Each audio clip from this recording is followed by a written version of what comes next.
Another big lie is Vladimir Putin is bluffing. In a way, European leaders believe that. Really, in my opinion, Russia doesn't bluff. They can lie, of course, like every country, but they don't bluff. In my opinion, the Russian leadership is very temperate, very cautious. They don't want the escalation. But at one point of time, you have to make yourself respected in a way. So it's not probably targeting European capital, but certainly wipe out Ukraine. Welcome back to Legitimate Targets, everybody. I hope you're all having a great day. I've got a very special guest joining us on today's episode. You probably recognize her from her commentary, her YouTube show, Peace and War in English. I've now learned how to pronounce it correctly in French.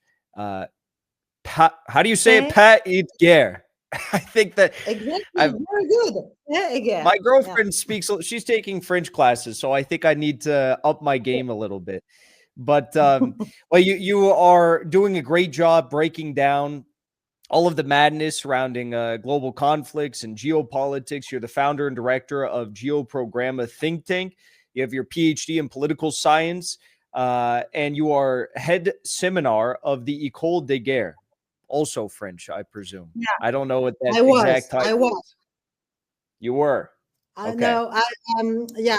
To explain a little bit to your audience, I long served in the governmental services in France, and then I was embedded in the operational reserve of our army, and as such, I was, amongst others roles, professor. So at the War College. École de Guerre, it's War College, and I was teaching ethics and conflict and crisis resolution there for years. I think they need to bring you back, because it seems as though the French military has bitten off more they can chew. They're talking about troop deployments to Ukraine, like substantial ones, and talking about war against Russia. What do you make of all this?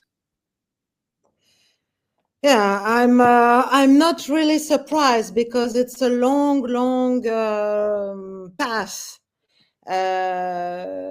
towards madness, towards very bad assessment of this crisis, of this conflict, of geopolitics in general, and of the position of France, which, in my opinion, could be much more useful if we only remember that once we were great diplomats, we had great diplomats, and also careful officers of our military. So yeah, now we are going with the flow of European leaders and leadership, at least. Some exceptions, of course, Hungary, Slovakia, but it's not enough. And the big flow is completely mad, in my opinion, because it's not in any interest of Europe, or either in France, of course, to engage in a broad conflict, in a conflict with Russia. We don't have any vital interest in that. It's ridiculous in the end, but it's a self-fulfilling prophecy. So we speak, we threat, and at one point of time we cannot come back unless we would be able to recognize our mistakes, recognize our bad mindset. But it's very complicated for European leaders.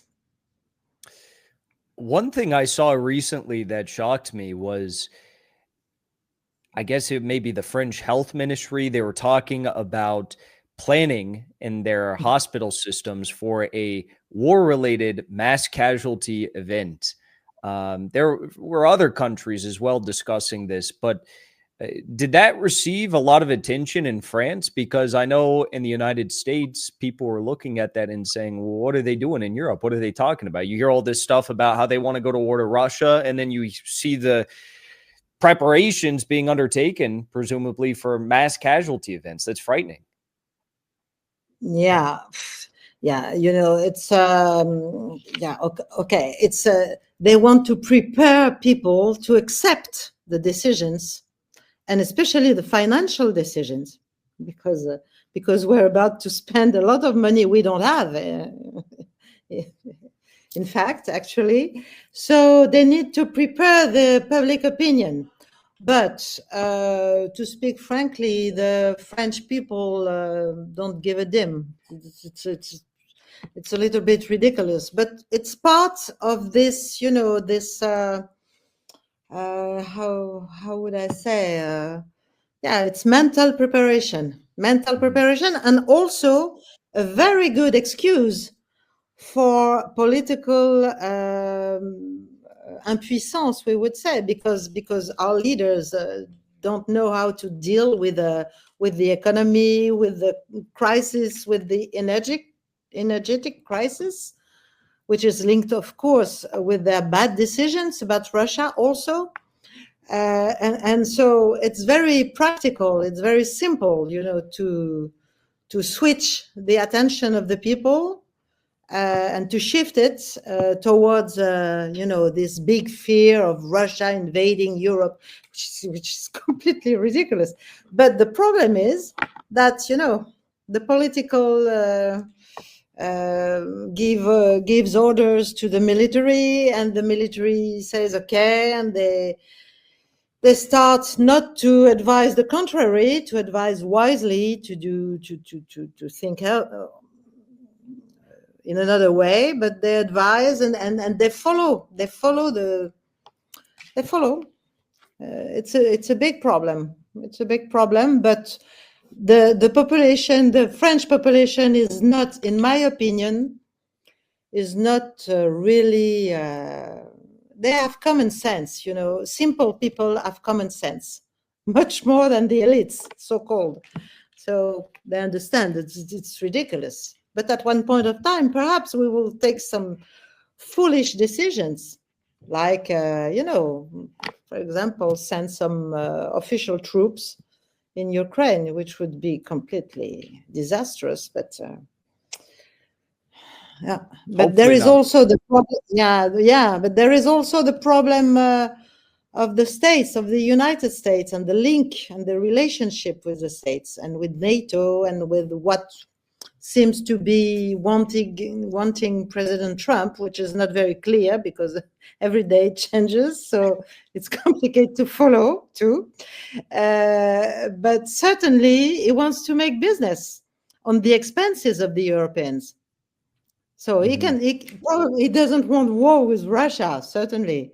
He has around him certainly people wanting it because they don't know what is war, probably, but they don't remember, they never waged a real war against a real enemy, strong enemy, a peer competitor. So, but Trump wants to make business, wants to make the European pay for American armament to be sent to Ukraine. So that's dangerous. That's dangerous in the end. Russia this week, they unveiled their new missile, the Budavestnik, which is a nuclear-powered, nuclear-capable missile that can reach anywhere in the world. At the same time, you have European leaders which are trying to aid Zelensky in the lobbying efforts to arm Ukraine with Tomahawk missiles, which are also nuclear-capable and long-range. This would be obviously a nuclear threat to the Russian Federation. And if there's a nuclear threat, Russia's nuclear triad protocols say that, they have a bunch of missiles that are currently pointed at Western capitals in Western Europe, and presumably the US as well, that they could utilize if the threat is deemed sufficient. Do you think that any of these Western leaders, do they understand, these Western leaders, do they understand what's going on and that they are literally playing a game of nuclear war right now? No, I think they don't, because we have made some bad assessment from the beginning, and then we've made some lies. And we are believing our lies. And one lie is it was a war of aggression from the Russian part. Another lie was Russia wants to take all Ukraine.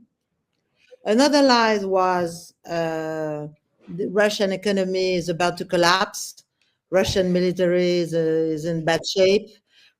And we are really living with all these lies. And another big lie is Vladimir Putin is bluffing. Is bluffing. In a way, European leaders believe that, really. In my opinion, Russia doesn't bluff. They can lie, of course. They can manipulate, of course, like every country, but they don't bluff. Mm-hmm. So, but in my opinion, the Russian leadership is very temperate, very cautious. They don't want the escalation. But at one point of time, you have to make yourself respected in a way. So it's not probably targeting European capital, but certainly wipe out Ukraine could be in the map. And so that's the big paradox. We want to save Ukraine. We want to help Ukraine. That's what we say, at least. And we're about to make them really being perhaps completely destroyed by this Russian reaction that the Russian leadership may want at one point of time just demonstrate.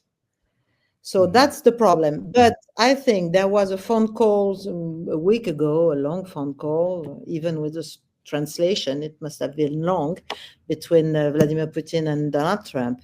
And certainly this question of Tomahawks must have been evoked, must have been put on the schedule of this call. So certainly I can imagine Vladimir Putin just reminding Donald Trump what would be the consequences of giving Tomahawks to Ukrainian, which does not mean only giving Tomahawks, but giving also the personnel to make them work. So it's not just giving some missiles; it's helping them to use them. So against Russia, in the deeps of Russia, or in political targets, so this is insane, of course, and certainly,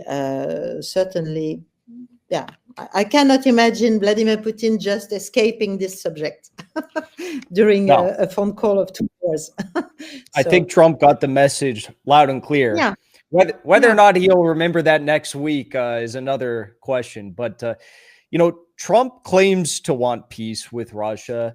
I guess in some ways he's acted upon that with the Alaska summit. There's many alternative voices in America, large ones in Congress, in the media. Tucker Carlson comes to mind, Anna Paulina Luna, Congresswoman. There's a lot of people that want peace. In France, I don't know if maybe you can correct me. I don't know if there's an equivalent of that where you have people in powerful positions who are seriously trying to advocate for peace. I would think maybe either the Marie Le Pen's party or Jean-Luc Mélenchon, but I remember at the start he was not so good on Russia. Maybe something's changed, but what can you say to that? Unfortunately, on the French political scene, there is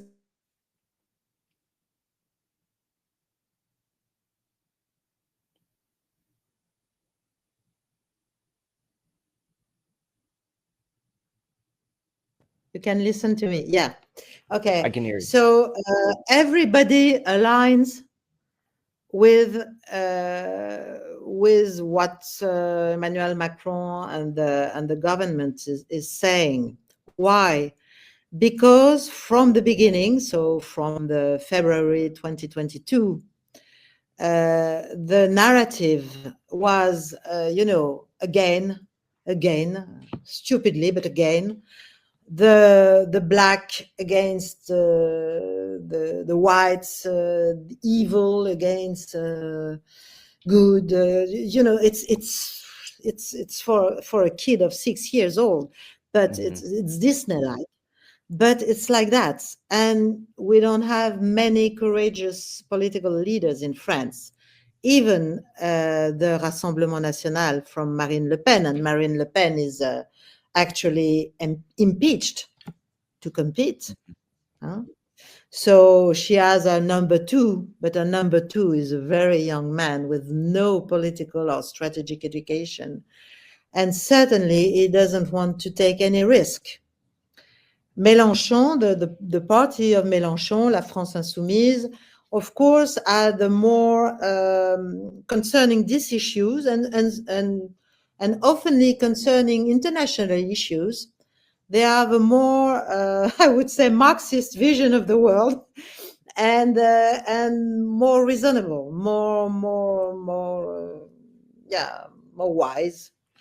But they're completely identified with, it's more than extreme left. It's something terrible. And you have the Gaza issue. They are the only one to raise the Gaza issue in the Middle East. So it's also the bad boys, So what they say about Ukraine doesn't have any effect.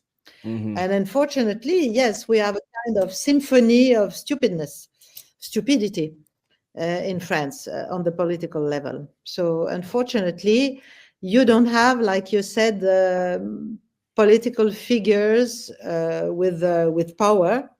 You have people like me, you have former ministers, you have some people daring to say something, to explain the situation, to put it in context. But we are all, treated like we were traitors or I don't know, or pro Putin, or it's always the same. You are immediately put in a bag of bad people not defending their country. So it's really stupid, but it works in a way. It works in a way, not in the common people, because I think common people have really, and it's also the success of alternative medias like yours, like a lot. In the end, we have a kind of audience. We have hundreds of thousands of people following us, so they understand. They hear a different sound, a different way of seeing the world, of understanding what is going on, but it doesn't reach the political level to make the position of the power, for example, really challenged, politically speaking. It's not the case, unfortunately.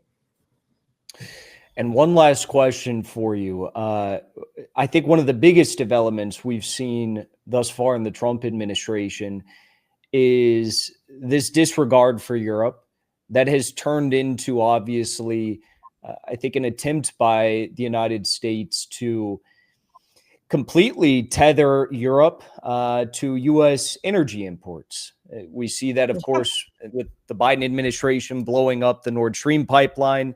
But now you see it with Trump saying like, oh, well, yes, you guys should wean off of Russian oil and gas completely.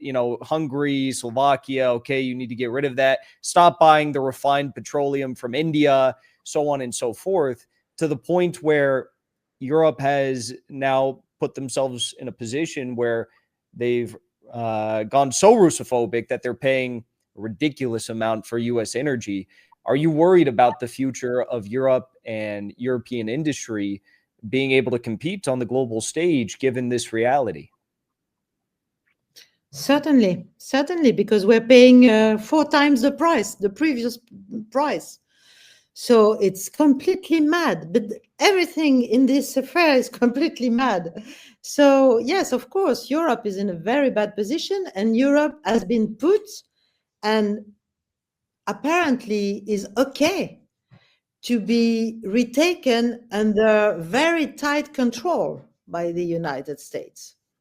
So it's not the story of the United States abandoning Europe or no, it's not the case at all. They just take us back under control. And as they want, mutatis mutandis, to take back Central America, South America under control. It's really a big reaction of the former empire, which is defied, of course, challenged by China, by Russia, by some countries, and they want to assure their grip again. And of course, energy is the core subject, has always been the core subject, but historically speaking, it was also the case. Because imagine if Europe could really understand the power and the prosperity which could come from a good relationship with Russia. Imagine these two big parts of Eurasia linked, not merged at all, but linked in a common understanding of their potential and interests. Who would be the loser? The loser would be the states, of course. So that's why we have everything, indeed. That's why we had the enlargement of NATO immediately after the end of Cold War, so-called. I was working for the government at that time, and all the wars since then is about that. It's a big geopolitical nightmare in America, in this field, in all these people trying to imagine the best strategy for maintaining the hegemony. So they want Europe to be divided, to be weak. We are the only one not to understand. This is so obvious for somebody studying geopolitics. It's obvious. It's historic. And it will be. It's not finished. So we should completely reverse our way of thinking, our position as a country, of course, as my country, because my country has a vocation of, balance power and mediator and, not being aligned. I always say that being aligned doesn't produce anything for yourself, at least, because you're not useful for the others anymore. You're just aligned. You are a vassal, and you're not useful for yourself, because you cannot even imagine what you could do by yourself.